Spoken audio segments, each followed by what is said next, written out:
Like in my super energetic lectures में। तो सबसे पहले ये लाइनें हैं, बहुत अच्छी लाइनें, मुझे अच्छी लगी तो मैं आपको बता रही हूँ। तो देखो, जीवन में हजारों लड़ाइयाँ जीतने से अच्छा है कि तुम स्वयं पर विजय प्राप्त कर लो, राइट। और फिर जीत हमेशा तुम्हारी होगी और इसे तुमसे कोई नहीं छीन सकेगा। और ये कब होगा? जब आप हैं अपना सब्जेक्ट है, एक पर्टिकुलर सब्जेक्ट जो आपका है, स्पेसिफिक सब्जेक्ट है, वो बिल्कुल अच्छा बन जाए। देखो, अगर मैं एस्टेट की बात करूं तो एस्टेट में है 90 मार्क्स लाना कोई मुश्किल बात नहीं है, ठीक है। अगर आपका सब्जेक्ट अच्छा है तो मुश्किल नहीं है, लेकिन अगर आपको सब्जेक्ट में ऐसे बै तक नहीं आता, कितनी भी माथापच्ची कर लो, कितना भी पढ़ लो, आप 24 घंटे भी पढ़ लोगे ना, तो जो बाकी का जो बचा है अपने सब्जेक्ट को छोड़ के, जो बाकी के जो 90 नंबर्स का जो आपके पास है, जो पेपर है, वो कितना भी पढ़ लेना आप 24 घंटे, आप है कभी भी 90 नंबर्स नहीं लेके आ सकते। तो मेन टारगेट क्या है? अपने सब्जेक्ट को इतना स्ट्रांग बनाओ कि 90 में से, मतलब अगर आपका सब्जेक्ट है 60 नंबर का आता है तो एटलीस्ट 50 प्लस तो नंबर उसमें आए ही आए, ऐसा टारगेट लेके चलो। और मैंने बहुत सारे ऐसे सुना है कि फिजिक्स में तो इम्पॉसिबल है, अगर 30 नंबर आ जाए ना तो बहुत बड़ी बात है। ऐसा नहीं है, फिजिक्स में आप 55 प्लस तक नंबर लेकर आ सकते हो, 55 प्लस तक। और वे भी अगर 60 क्वेश्चन आते हैं तो इन 60 क्वेश्चन को आप मुश्किल से, अगर आपने अच्छा पढ़ा है, लेवल अच्छा, कॉन्सेप्ट अच्छा क्लियर है, तो आप 15 मिनट में क्लियर कर सकते हो इन 60 क्वेश्चन को। 15 मिनट में आप अपना सब्जेक्ट क्लियर कर लोगे। और बाकी का जो बचा जितना भी टाइम है, उस टाइम में अगर आप 90 क्वेश्चन भी करोगे ना, अगर आपने उनका अगर ए से बै तक नहीं पढ़ा, अगर आपने उनके बाकी के जितने भी सब्जेक्ट है, अगर उनमें से अगर आपने ऐसे बै तक नहीं पढ़ा और इसका कॉन्सेप्ट इतना अच्छा क्लियर है, तो आप है 10 नंबर भी अगर आप ले आते हो ना, 10 नंबर लाना कोई बाकी सब्जेक्ट में मुश्किल काम नहीं है, क्योंकि उसने उन सब्जेक्ट को आपने कभी ना कभी जरूर पढ़ा है, तो भी आपका क्लियर हो जाएगा एस्टेट। इतना मुश्किल काम नहीं है, नहीं ये इतना मुश्किल है जितना आपने हवा बना रखा। लेकिन अगर आप सब्जेक्ट को छोड़ के बाकी सभी को टारगेट करोगे तो इम्पॉसिबल है, मैं यहाँ पे लिख के देती हूँ, कभी नहीं होगा, समझ गए। तो सब्जेक्ट को अच्छा बनाओ और इतना अच्छा बनाओ कि आपका सब्जेक्ट है आपसे अच्छा किसी और का ना हो, राइट। तो आज का टारगेट क्या रहेगा? कुछ ज्यादा बात नहीं करते इस टॉपिक पे, आप समझदार हो, आपको पता है आपका क्या अच्छा है और क्या बुरा है, ठीक है। तो आज मैं करवाऊंगी डाइपोल से रिलेटेड, ये लास्ट लेक्चर रहेगा डाइपोल में। अब इसमें करना क्या है, ध्यान से देखो। आज मैं करवाऊंगी इक्वेटोरियल लाइंस पे आपको कैसे इलेक्ट्रिक फील्ड फाइंड आउट करनी है। एक्सियल लाइन पे, इक्वेटोरियल लाइन पे लिख देती हूँ यहाँ पे, इक्वेटोरियल लाइन पे आपको इलेक्ट्रिक फील्ड निकालनी है डाइपोल पे, और एक्सियल्स पे, और फिर आपको एक्सियल लाइन पे एंगल देखना है वहां पे। और फिर उसके बाद है आपके, आज करवाऊंगी मैं आपके DSS B के PYQ, ये मेल 2018 वाले पेपर के हैं। 1-2 क्वेश्चन आएगा इसमें आज एस्टेट का, KVS का एंड NVS का, ये रहेगा आज का पैटर्न। और एक है जब हम डाइपोल को इलेक्ट्रिक फील्ड के सब एंगल पे रखते हैं तब क्या होगा, सम एंगल पे। तो हम कुछ इन टॉपिक्स को आज है डिस्कस करने वाले हैं, राइट। तो अभी हम स्टार्ट करते हैं। अब मैं यहाँ पर आपको डेरिवेशन नहीं बताऊंगी इनका, क्योंकि वो एग्जाम वे में आपका नहीं आएगा, ठीक है। रिजल्ट बताऊंगी कैसे याद रखना है, राइट है, समझ गए। तो अब देखते हैं क्वेश्चन क्या, पहले मैं आपको अच्छे से ये फील करवा देती हूँ, उसके बाद है देखते हैं। ये है आपके पास है इलेक्ट्रिक फील्ड,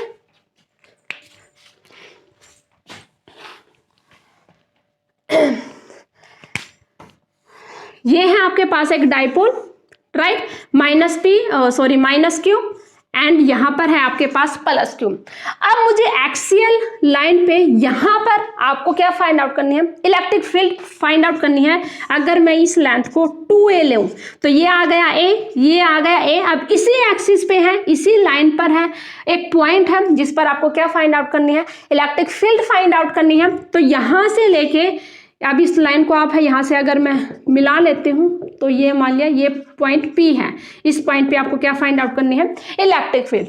और ये जो डिस्टेंस है यहाँ से कितनी आ गई, एक्स आ गई।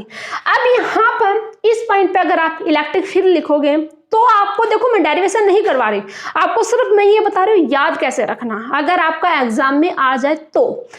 देखो आपने इलेक्ट्रिक फील्ड है पहले पढ़ी है, तो उसमें बेसिकली आपके पास अगर फॉर्मूला आता है तो कुछ इस टाइप का आता है, KQ/R²। हर एक फॉर्मूले आप याद नहीं कर सकते, राइट है। हमारे दिमाग की भी एक लिमिट है, ठीक है, स्टोर करने की। वो जितना स्टोर करता है बाकी का वो निकालता भी जाता है, राइट है। इसको ऐसे कूड़े की कचरे की तरह मत भरो, इसको एक सिस्टमेटिक वे में चीज़ों को आप फील करो ताकि आपको लंबे टाइम तक है चीज़ें स्टोर रहे। इलेक्ट्रिक फील्ड का फॉर्मूला ये है, लेकिन अगर मुझे बाई चांस से मैं भूल जाती हूँ या फिर मैं रिवीजन नहीं कर पाती हूँ तो मैं कैसे लिखूंगी, लेकिन मुझे थोड़ा थोड़ा आइडिया है कि हाँ यहाँ पे कुछ ना कुछ आएगा। तो यहाँ पे देखो सिर्फ आपको क्या है, फॉर पहले तो ये लिखते हैं KQ आएगा, नीचे आएगा R², नीचे आएगा R², लेकिन यहाँ पे डायरेक्ट है R² तो नहीं आ सकता, तो हम यहाँ से लिखो, यहाँ पर देखो ये x है तो ये वाली डिस्टेंस कितनी आएगी, x माइनस है, यही आएगी ना। तो यहाँ पर क्या लिखते हैं मैं, x² माइनस का A² एंड होल स्क्वायर, ये आएगी। अब ध्यान से देखो ये नीचे कितनी पावर बन जाती है, अगर मैं इसको ओपन करूंगी तो x⁴ पावर बनेगी, लेकिन हमारे फॉर्मूले में कितनी आती है, r⁻² आती है। यहाँ पर कितनी आ गई, r⁻² 4 आ गई, सॉरी। लेकिन अगर इसको मुझे डायमेंशनली करेक्ट करना है तो मुझे कुछ ना कुछ है ऊपर लिखना पड़ेगा, क्या लिखूं आई डोंट नो, लेकिन आप वही लिखोगे ना जितनी, देखो अब यहाँ पे लेंथ है, वो लेंथ की जो 2 पावर है वो ज्यादा आ गई तो ऊपर आप लेंथ को ही लिखोगे। अब यहाँ पर लेंथ है बेसिकली, एक तो a है और एक x है, तो आप इन दोनों को लिख दो, a और x। अब मुझे पता है, अब ये डाइपोल में रखा है, मुझे पता है ना ये डाइपोल में रखा है, और डाइपोल है उसका जो P है कैसे लिखते हैं, चार्ज मल्टीप्लाई में 2a, यहाँ पे मैंने 2a डिस्टेंस ली है। अब जब डाइपोल में रखा है तो कुछ ना कुछ है इलेक्ट्रिक फील्ड में P कहीं ना कहीं तो नजर आना चाहिए, तभी तो हम इसको ये कहेंगे कि हाँ ये इलेक्ट्रिक फील्ड है, किसकी वजह से, ड्यू टू डाइपोल की वजह से। अगर ये ऐसा आ जाए यहाँ पे ओनली चार्ज हो तो फिर इसमें तो डाइपोल का कोई सेंस ही नहीं रहा, तो मतलब यहाँ पर P भी आना चाहिए। और P कब आएगा, अब QA तो है लेकिन यहाँ पे तो 2a आना चाहिए, तो मतलब 2 का फैक्टर भी यहाँ पर आएगा ही आएगा, और एक 2 का फैक्टर आप अपने साइड से इसमें मल्टीप्लाई कर देना, राइट। तो ये हो गया आपका एक्सियल लाइन पे इलेक्ट्रिक फील्ड फाइंड आउट करनी है उसका फॉर्मूला। अब आप इसको है देख लो, ये डायमेंशनली करेक्ट है, राइट। अब मैं अगर आपको इक्वेटोरियल पॉइंट पे निकालना है तो कैसे निकालूंगी, यहाँ पे निकालना है। अब जब डाइपोल की डायरेक्शन होती है वो क्या होती है, नेगेटिव टू पॉजिटिव होती है, ऐसे होती है ना, यस। लेकिन अगर मैं इस पे यहाँ पे इलेक्ट्रिक फील्ड की वैल्यू निकालूंगी तो वो अपोजिट डायरेक्शंस में आएगी। अब यहाँ पर इसकी वैल्यू है क्या आएगी, अब देखो अगर ये है आपके पास है a है, अगर ये क्या मान लेती हूँ मैं x है, तो यहाँ पर आपके पास है जो आएगा ये सेम है, रिंग की तरह आएगा, नीचे a² प्लस का x² and whole raise to power 3/2, negative sign minus का k, अब q भी आ गया, राइट। अब यहाँ पे चार्ज हो, ये आपके पास था प्लस Q चार्ज है, तो इस चार्ज की वजह से अगर मैं यहाँ पे होंगी तो इलेक्ट्रिक फील्ड कुछ ऐसी आएगी। इस चार्ज की वजह से इलेक्ट्रिक फील्ड की डायरेक्शन कैसे होगी, इनवर्ड होगी ना। मैं डायरेक्शन बताऊँ, डायरेक्शंस में लोचा रहता है बच्चों को, इक्वेटोरियल में अपोजिट आती है, नेगेटिव का साइन आता है। अब यहाँ पे ये आ गया, यहाँ पर ये आ गया, तो रिजल्टेंट कहाँ आएगा, ये आएगा, ठीक है, नेगेटिव डायरेक्शंस में, ये याद रखना। अब फिर मैं वही बात, डाइपोल में रखा है तो P ऊपर जरूर आना चाहिए, वो कब आएगा, जब यहाँ पर क्या होगा, 2a डिस्टेंस हो, क्योंकि Q × 2a क्या होता है, डाइपोल होता है, तो यहाँ पर मैं ये लिख दूंगी। अब ये देखो पहले क्या डायमेंशनली है, ये वैल्यू करेक्ट होगी। अगर मैं यहाँ पर इसको खत्म, मतलब अगर मैं इसका ये ओपन करूँ तो यहाँ पर कितना आ जाएगा, a², कोई भी ले लो, एक भी, 3/2, 2 से 2 कैंसिल, a की पावर 3 और ऊपर 1 है तो a कैंसिल हो गया, नीचे कितना आ गया, ओनली ये वाली टर्म्स आ गई। तो मतलब ये वाला क्या है, करेक्ट है। तो देखो मैंने ये याद नहीं था, लेकिन फिर भी मैंने है इसको याद, मतलब कैसे अपने दिमाग में मैंने स्टोर किया और मैंने इसको लिख दिया, राइट।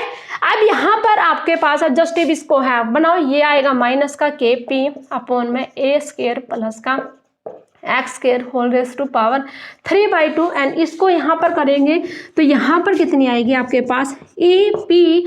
अब देखो ये क्यों एंड 2a, ये क्या बन गया डाइपोल, तो यहाँ पे आएगी twice 2k p x upon में एक्स स्क्वायर माइनस का ए स्क्वायर, ये आ गया।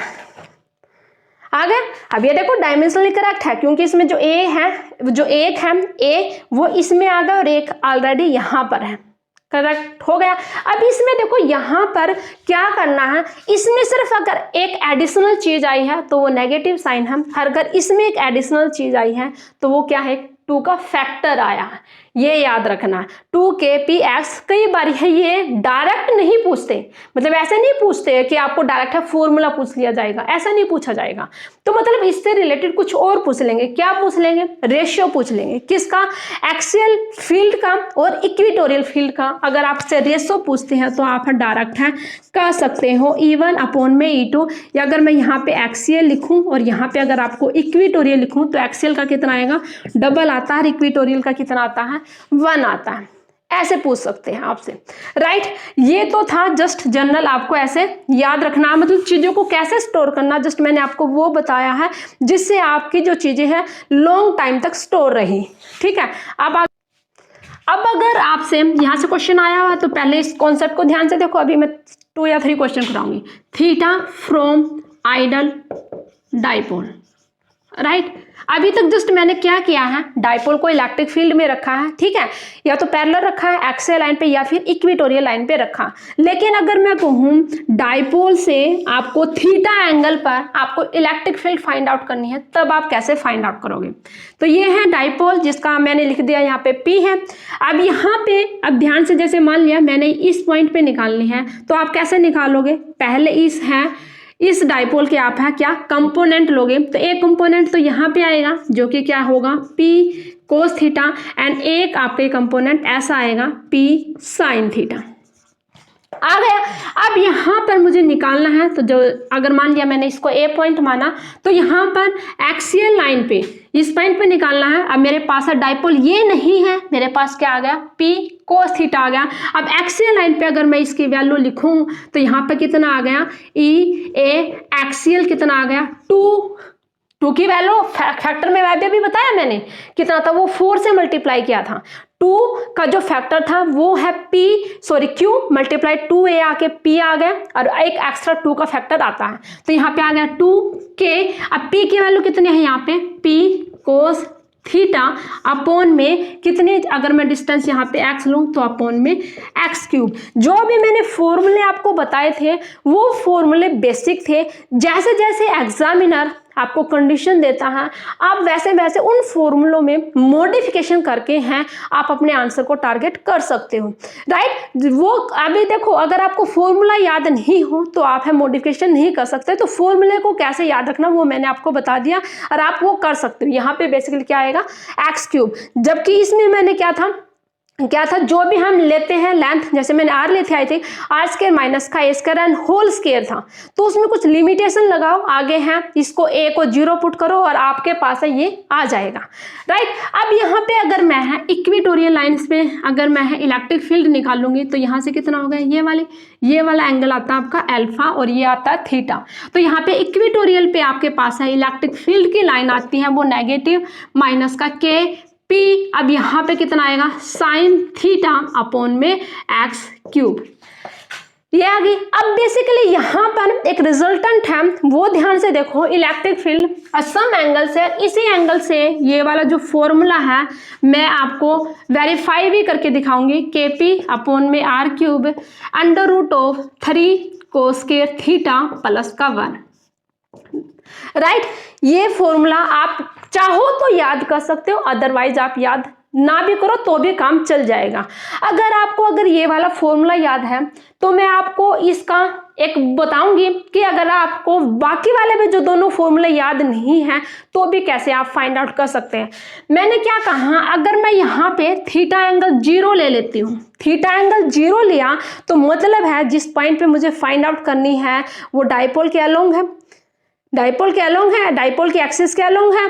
तो यहाँ पर थीटा की वैल्यू 0 पुट कर दो तो यहाँ पर कितना आएगा, cos 0 1 आ गया, 3 + 1 4 आएगा, √2 4 2 आएगा। तो आपके पास है एक्सियल की इलेक्ट्रिक फील्ड है एक्सिस की, वो निकल के आ जाएगी 2kp/r³। लेकिन अगर मुझे इक्वेटोरियल लाइन से फाइंड आउट करनी है तो थीटा की वैल्यू है यहाँ पे क्या है 90 पुट कर दो तो यहाँ पे cos 90 0, तो ये वाला फैक्टर कंप्लीटली 0, तो बचता ओनली 1। तो आपके पास है इक्वेटोरियल के भी आपके पास है kp/r³ आ जाएगी। तो मतलब ये इस फॉर्मूले की ब्यूटी है, समझ गए। अब आपको जो मैं अभी क्वेश्चन करा रही हूं this is very very very important question, last 3 या 4 टाइम्स है ये वाला क्वेश्चन आया हुआ है जो मैं अब करवाने जा रही हूं। पूछते क्या है, पूछते हैं आपको कि हम इलेक्ट्रिक फील्ड को डाइपोल से किस एंगल पे रखें, मतलब ऐसे पूछते हैं, हाँ sorry, angle between the electric field and dipole, angle between the electric field and dipole where electric field is perpendicular to dipole. जहां पर इलेक्ट्रिक फील्ड है वो परपेंडिकुलर हो डाइपोल के, तो आपको वो एंगल बताना है, बेसिकली वो एंगल पूछते हैं आपसे। मैं यहाँ पर पहले क्वेश्चन भी लिख देती हूँ 2 या 3 फॉर्म में जो आपके PYQ में आया हुआ है। अब देखो ये वाला क्वेश्चन आया हुआ आपके एस्ट्रा 2022 में। अभी आप पहले इस क्वेश्चन को देखो, उसके बाद बताऊंगी कैसे यही क्वेश्चन अगेन रिपीट हुआ KVS के एग्जाम में। क्वेश्चन क्या है, electric dipole is placed at the origin O and is directed along the x axis, मतलब आपका जो डाइपोल है कुछ ऐसे रखा at a point P far away from the dipole, dipole से फार है, मतलब यहाँ पर है कोई P पॉइंट, कहीं पर भी ले सकते हो आप। Dipole the electric field is parallel to the Y axis, मतलब इलेक्ट्रिक फील्ड है ऐसे पैरेलल है इलेक्ट्रिक फील्ड के, वो electric field is parallel to the Y axis. OP makes an angle theta, ये आपके पास OP एंगल है जो कि थीटा एंगल बनाया हुआ है with the x axis, then यहाँ पर आपको थीटा बताना है, थीटा कितना होगा ये आपसे पूछा। तो बेसिकली सेम वही क्वेश्चन है जो मैंने अभी आपके पास है, जो स्टेटमेंट से करवाया था, जो डेरिवेशन करवाया था, लेकिन वो कंप्लीटली नहीं करवाया था, कंप्लीटली अब मैं यहाँ पे करवाती हूँ। तो ये आपके पास है बेसिकली डाइपोल रखा हुआ था और आपको यहाँ पर P पॉइंट पे आपके पास है इलेक्ट्रिक फील्ड फाइंड आउट करनी, तो मैं यहाँ पर आपके पास डाइपोल था तो इसका एक कंपोनेंट यहाँ आएगा और एक कंपोनेंट यहाँ आएगा जो कि क्या है P cos थीटा। अब मैं इसको फटाफट लिख देती हूँ, ये कोई, अब यहाँ पर आपके पास है एक्सिस पे कितना आता है 2kp cos थीटा, यहाँ पे मैं एक्सिस लिख देती हूँ अपॉन में r³, और यहाँ पर आपके पास है इस पॉइंट पे जो इक्वेटोरियल लाइन पे ये वाला एंगल है आपके पास है क्या है एक ये वाला, और इक्वेटोरियल पे कितना आएगा मेरे पास है k sin थीटा अपॉन में r³, यही आएगा ना 2kp sin थीटा अपॉन में r³। अब इन दोनों का रिजल्टेंट आएगा कुछ ऐसे जो कि अल्फा एंगल से होगा, राइट। अब आपको ये वाला थीटा एंगल लिखना है, तो ये वाला आप ध्यान से देखो, ये वाली जो लाइन है ये जो परपेंडिकुलर है वो थीटा, तो थीटा प्लस का अल्फा ये किसके इक्वल आता है 90 डिग्री के होता है। अब यहाँ पर आपके पास है क्या निकालना है, tan थीटा आएगा, tan थीटा किसके इक्वल आएगा, अब ये वाला आपके पास ये आ गया और ये किसके इक्वल है kp sin theta upon r³ upon में ये वाला नीचे रखो 2kp cos थीटा अपॉन में r³। कैसे k कैंसिल, p से p कैंसिल, ये वाला कैंसिल, तो tan थीटा की बेसिकली वैल्यू कितनी आ गई 1/2 आ गई, 1/2। यहाँ पे आपके पास है फिर कितना आ गया tan, अच्छा ये वाला एंगल है ना यहाँ पे अल्फा था तो ये कितना आएगा tan अल्फा, राइट। तो ये कितना आ गया 1/2 tan थीटा। बेसिकली मुझे एंगल किसके बतानी है, थीटा का एंगल बताना, तो क्या करेंगे हम इसको लिखेंगे यहाँ पे, यहीं पे लिख देती हूँ, तो कितना आ गया आपके पास है tan theta which is equal to किसके आ गया 2 tan अल्फा के, 2 tan अल्फा आ गया। अब बेसिकली यहाँ पे अगर मैं अल्फा लिखूंगी तो कितना आएगा 90 माइनस थीटा, पुट कर दो इसमें 2 tan 90 माइनस का थीटा, तो ये किसके इक्वल आ गया कोट के, कोट के आ गया ना, तो ये आ गया 2 कोट थीटा, 2 कोट थीटा आ गया। अब मैं यहाँ पर कर देती हूँ इसको, तो कितना आ गया आपके पास है tan theta which is equal to 2 cot theta. इसको क्या लिख सकती हूँ मैं 1 में tan थीटा, तो tan थीटा को इधर लेके जाएंगे तो कितना आ गया यहाँ पे tan स्क्वायर थीटा। मुझे निकालना है थीटा, तो tan थीटा किसके इक्वल आ गया √2। तो ये फॉर्मूला आप है डायरेक्ट लिखो, मतलब आपको याद होना चाहिए, या थीटा है आप है tan inverse 1/√2।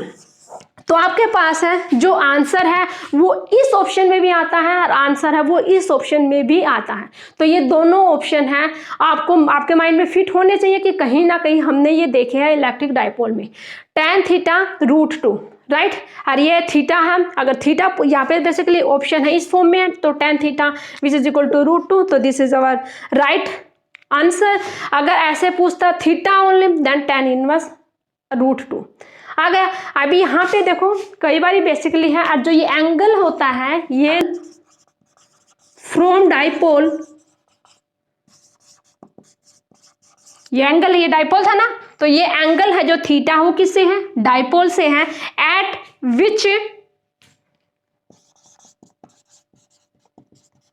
Electric field perpendicular to P, ये है।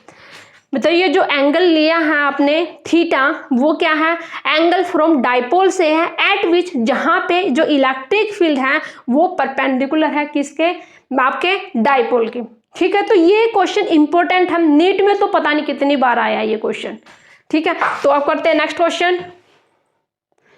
ये क्वेश्चन देखो आपका एस्टेट 2019 में आया हुआ क्वेश्चन, क्या है क्वेश्चन ये भी कई बार आया हुआ, 2 short electric dipole are at a separation r with a dipole moment, यहाँ पे दिया है 2 short dipole, ध्यान से पढ़ना 2 short dipole with a dipole moment along the line joining the 2 dipoles, the force of attraction between these 2 dipole। अब मुझे जो फोर्स फाइंड आउट करना वो बिटवीन किसके बीच में फाइंड आउट करना 2 डाइपोल्स के बीच में फाइंड आउट करना। तो यहाँ पे मैं 3 पॉइंट है वो लिख रही हूँ, दिस इज वेरी इंपॉर्टेंट। हर जो तीनों है जो लाइन है हर तीनों लाइनों से क्वेश्चन आया हुआ। एक है first force between 2 point charge में जो फोर्स होता है वो प्रोपोर्शनल होता है 1/r²।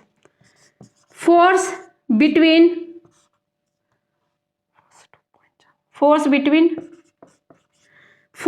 Between dipole and point charge क्या आता है फोर्स डाइपोल की वजह से, यहां पे लिखा उसने force between dipole and point charge में कितना आता है force proportional to r³, right. अगर वो पूछ लेता जैसा कि क्वेश्चन में पूछा force between 2 dipole, force between 2 dipole, तो आपके पास जो आंसर आएगा this is our right answer. ये था आपके पास क्वेश्चन, ठीक है। 2019 में आया था, डायरेक्ट था, आपको बस पॉइंट याद होने चाहिए। 2 पॉइंट चार्जेस के बीच में जो फोर्स होता है वो इनवर्सली प्रोपोर्शनल होता है 1/r²। एक डाइपोल और एक पॉइंट चार्ज दिया हो तो r³ के इनवर्सली, अगर 2 डाइपोल हो तो r⁴ के इनवर्सली, राइट। आपको देखते हैं नेक्स्ट क्वेश्चन। ये क्वेश्चन देखो, ये क्वेश्चन आया हुआ आपका एस्टेट 2017 में आया, मतलब 2017 में ये क्वेश्चन आया हुआ। क्वेश्चन क्या है, क्वेश्चन इजी है। 3 uniform charge each of 3 charge दिए हैं, तीनों के जो है आपके पास है कितना मैग्नीट्यूड +1 माइक्रोकूलम है। आर प्लेस्ड एट कैसे रखा 1 0 2 0 एंड 3 0, मतलब कुछ ऐसे रखा, राइट। ये ओरिजिन है 1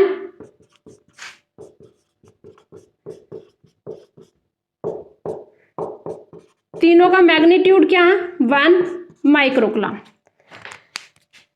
एंड 3 सेम यूनिफॉर्म चार्ज, प्रत्येक का कितना है आपकी बात -1 माइक्रोकूलम। आर प्लेस्ड एट कहाँ रखे हुए हैं ऐसे माइनस हेयर, फिर अच्छा -1 -1 -1 -1 0 -1 0 -1 0।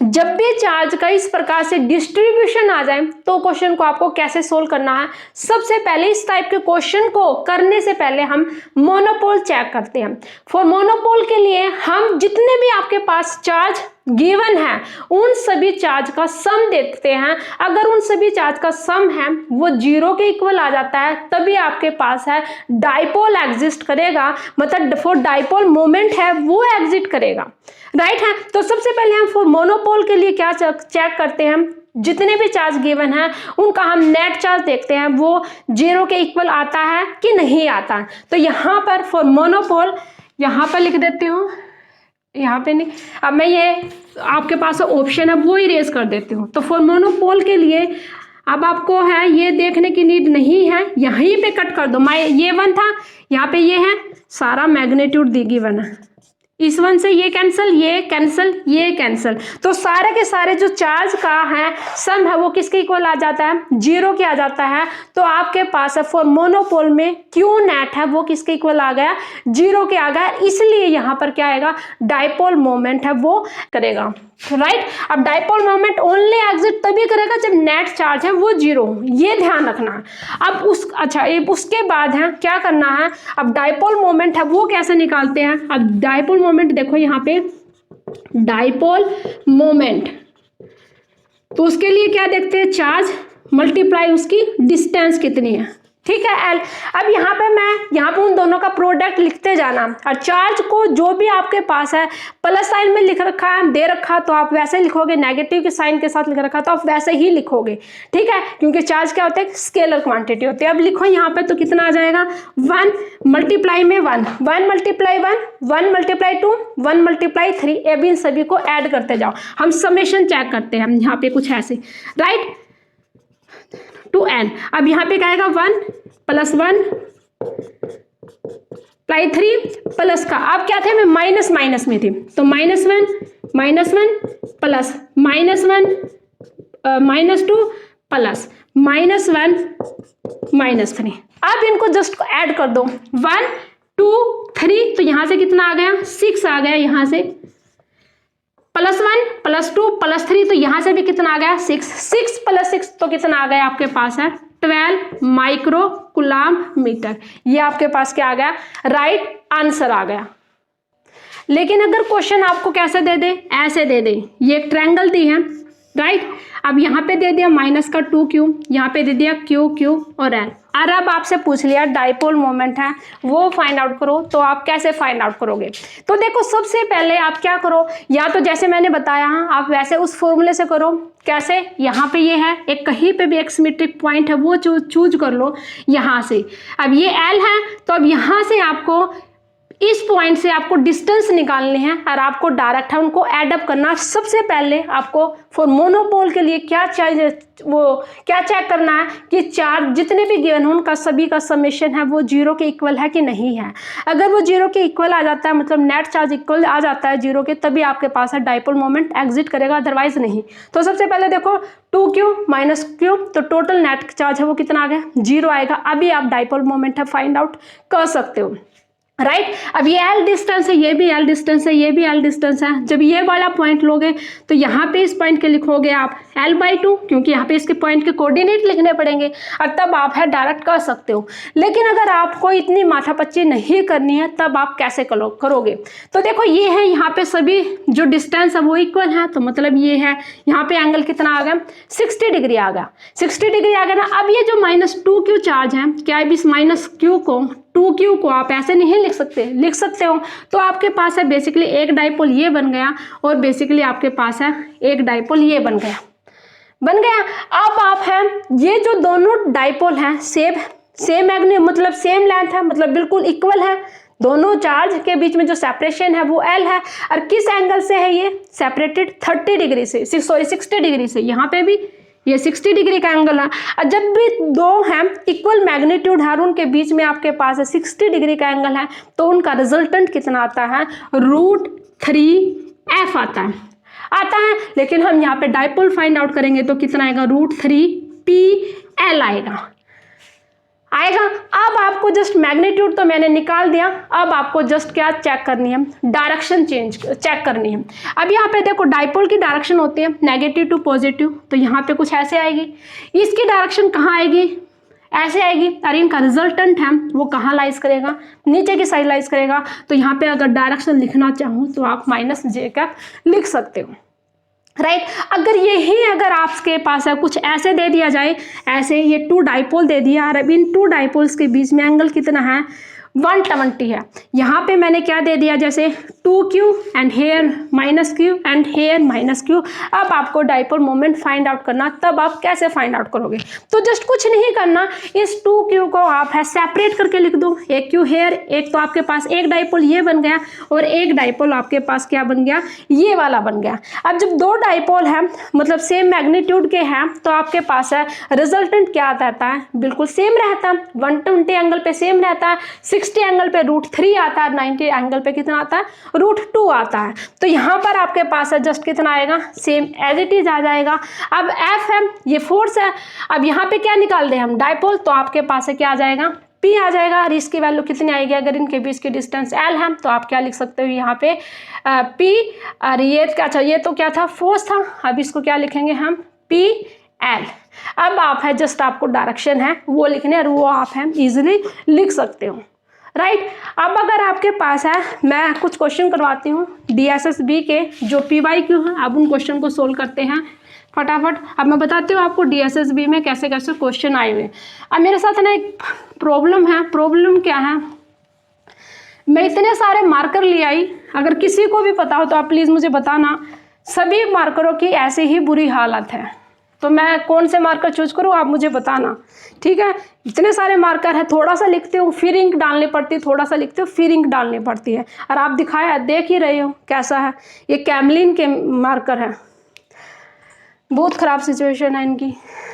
अब देखो आपको खतरा रहता है कि DSSB का जो पेपर है बड़ा डिफिकल्ट आता है। एक पेपर का सॉल्यूशन तो मैंने कम्प्लीटली अपलोड कर रखा, 2014 का था वो, टायर 2 का कम्प्लीटली मैंने हम अच्छे से सोल्व करके आपके पास सेंड कर रखा। वो सबसे अच्छा पेपर था 2014 टायर 2 का आया हुआ था। और जो एस्टेट में अभी तक आया हुआ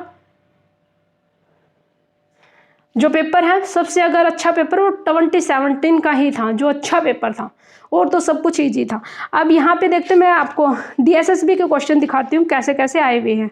अच्छा KVS के क्वेश्चन अभी रह गए, KVS के क्वेश्चन भी करवाऊंगी, 1 मिनट को। पहले ना आपको ये देखो, हाँ DSSB मेल 2018 में, एक्चुअली मेरी आज थोड़ी तबीयत खराब थी, फिर मैंने सोचा टारगेट नहीं टूटना चाहिए, राइट। तो सबसे पहले देखते क्वेश्चन फर्स्ट, DSSB मेल 2018 का फर्स्ट क्वेश्चन है, इन कूलम्ब्स लॉ के यहाँ पर दिया क्वेश्चन, जस्ट मैं आपको इजी क्वेश्चन है तो स्टेटमेंट लिखने की नीड नहीं है। यहाँ पे दे रखा है K Q1 Q2 अपॉन में R स्क्वायर, इतना तो दिखाई दे रहा है ना, हाँ। Constant K is expressed as, इसमें पूछ रखा कांस्टेंट K है वो किस चीज़ को एक्सप्रेस कर रहा है, और उसमें नीचे लिखा हुआ था option 1/4 pi epsilon not, 4 pi epsilon not, 1/2 pi epsilon not, कुछ और। तो K की वैल्यू सबको पता होती है, कितनी होती है, 1/4 पाई एप्सिलॉन नॉट, राइट। एक क्वेश्चन तो ये आया हुआ था। सेकंड क्वेश्चन आया हुआ था आपके पास है स्पेसिफिक चार्ज, हाँ स्पेसिफिक चार्ज ऑन इलेक्ट्रॉन, ये क्वेश्चन था स्पेसिफिक चार्ज ऑन इलेक्ट्रॉन पे। जब भी स्पेसिफिक की बात आ जाए ना तो समझ लेना डिवाइड में क्या करना, मास से करना। स्पेसिफिक हीट निकालते हैं, स्पेसिफिक चार्ज निकालते हैं, और जो चार्ज जो इसके आगे लिखता है उसको इससे डिवाइड करना, मतलब मास से डिवाइड करना, आपके पास है स्पेसिफिक चार्ज आ जाएगा। ऐसे बेसिकली अगर मैंने इसको डिनोट कर दिया ऐसे तो कितना आएगा, चार्ज पर यूनिट मास आ गया। Just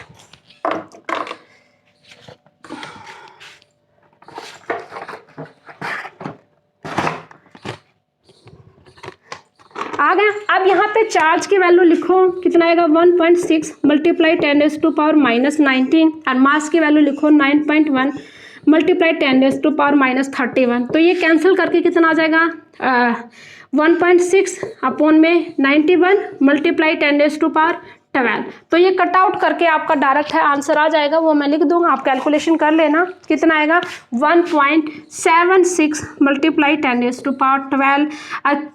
coulomb per KG. अरे एक अच्छी बात और बताऊं, इस क्वेश्चन के जो ऑप्शन थे वो कैसे गिवन थे। सबसे अच्छी बात, इस क्वेश्चन के जो ऑप्शन है स्पेसिफिक चार्ज वाले के ऑप्शन है वो कुछ ऐसे दिए थे। फर्स्ट ऑप्शन था 1.6 मल्टीप्लाई 10⁻⁻19 कूलाम। सेकेंड ऑप्शन था 1.76 multiply 10⁻12 coulomb per KG. And our third option था -1.6 multiply 10⁻⁻19 coulomb. And our fourth option था वो क्या था 9.1 मल्टीप्लाई 10⁻31 kg। ये इस क्वेश्चन के ऑप्शन गिवन थे। अगर मान लेते हैं यहाँ पर अगर आपको कैलकुलेशन भी करने की नीड नहीं थी, इस क्वेश्चन में तो कैलकुलेशन करने की भी नीड नहीं थी। जिसको ये पता है स्पेसिफिक चार्ज क्या होता है, चार्ज पर यूनिट मास, मतलब चार्ज की यूनिट कूलाम है, मास की यूनिट है क्या आएगा किलोग्राम आएगी, तो डायरेक्ट है कूलाम पर किलोग्राम। कूलाम होता नहीं, ये भी नहीं होता, ये भी नहीं होता, तो डायरेक्ट है आपको बगैर पेन चलाए हम इस क्वेश्चन को सोल्व कर सकते थे। ठीक है, ऐसे ऐसे क्वेश्चन आए हो आपके DSSB 2018 मेल के पेपर में, राइट। अब ये और भी क्वेश्चन दिखाऊंगे और कैसे कैसे हैं ये। अब देखो और क्वेश्चन,